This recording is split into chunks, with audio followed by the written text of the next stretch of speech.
Здравствуйте, уважаемые садоводы-огородники!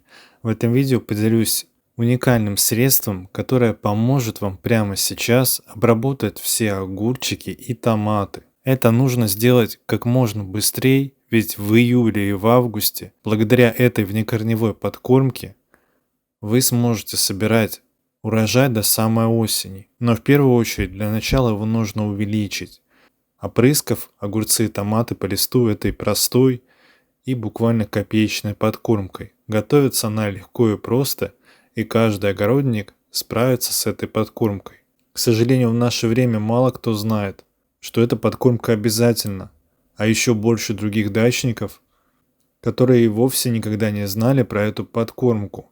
Поэтому сегодня с радостью делюсь с вами этим рецептом. Благодаря такому уходу огурчики будут экологически чистые и очень вкусные. Они не будут горчить и не будут слишком сладкими. У них будет естественный огуречный вкус. Также и томаты избавят от всех болезней. Они не будут усыхать, ровно так же, как и листья огурца. Поэтому в июле-августе на 10-литровое ведро воды достаточно взять буквально 3-4 капли йода, тщательно размешать и обработать все растения по листу. В данный раствор можно также добавить стакан сыворотки. Это сделает подкормку еще лучше.